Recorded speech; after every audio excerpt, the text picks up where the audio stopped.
नमस्कार। मैं Dushyant Srivastava comic word के audio story segment horror diaries में आपका स्वागत करता हूँ।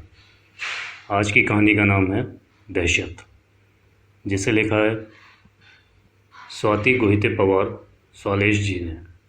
तो चलिए शुरू करते हैं कहानी का पहला भाग। रात के कुछ 2:45 बज रहे थे। पूरे घर में एक सन्नाटा सा पसरा हुआ था। सभी लोग अपने कमरों में सो रहे थे।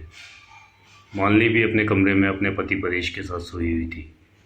तभी अचानक रोज़ की तरह आज फिर उसकी नींद दरवाजे की खड़खड़ से खुल गई। ये रोज़ का वाक़या हो गया था। हर रात इसी समय मालिनी को दरवाजे की ऐसी ही आवाज़ें सुनाई देती और उसकी नींद खुल जाती।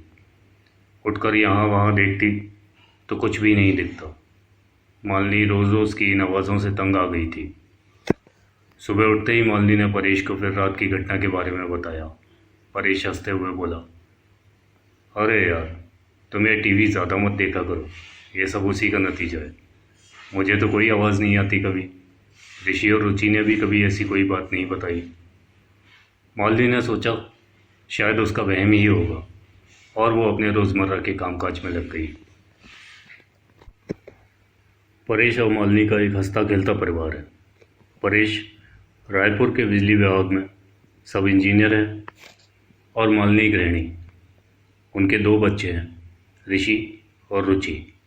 ऋषि 10 साल का है और रुचि 14 साल की। दोनों एक ही स्कूल में पढ़ते हैं। कई साल किराए के मकानों में बिताने के बाद परेश और मालिनी ने खुद का घर लेने का सपना देखा, जो कि पूरा भी हुआ। शहर से ही थोड़ी दूर पर बना एक बना बनाया 2 मंजिला बंगला बहुत ही किफ़ायती दाम पर उन्हें बड़ी आसानी से मिल गया। अभी 4 महीने पहले ही वो इस बंगले में रहने आए हैं। ये घर उनके परिवार के लिए किसी सपनों के घर से कम नहीं था। एक मध्यम वर्ग के परिवार के लिए ऐसे बंगले में रहना सपने जैसा ही था। बाहर से घर जितना सुंदर है उतना ही सुंदर अंदर से भी है। सामने बड़ा आंगन जिसमें एक झूला रखा हुआ है। अंदर एक बड़ा सा हॉल जिसमें बड़ा सा दरवाज़ा जो कि डाइनिंग एरिया में खुलता है। डाइनिंग एरिया से एक रास्ता किचन और दूसरे रास्ते से एक सीधा गलियारा निकलता है। उसी गलियारे में पहले एक बेडरूम पड़ता है और थोड़ा आगे वॉश एरिया। जहाँ गलियारा ख़त्म होता है वहाँ से ऊपर जाने की सीढ़ियाँ हैं।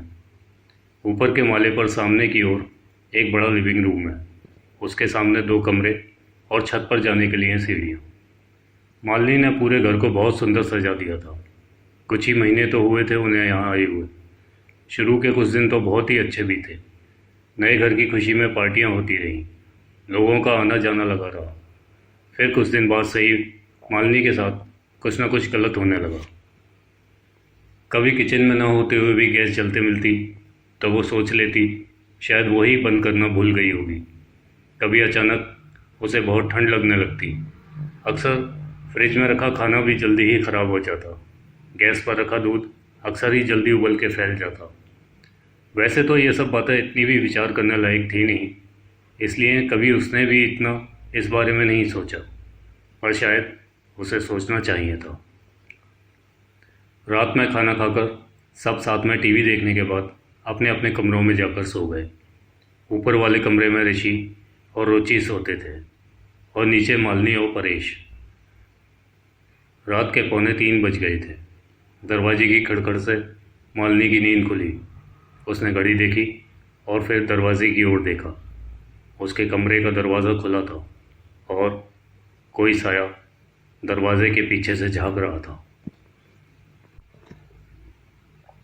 कौन था वो साया जो रात की उस घड़ी मालिनी के दरवाजे पर खड़ा था? जानने के लिए इंतज़ार कीजिए कहानी के अगले भाग का। तब तक के लिए धन्यवाद।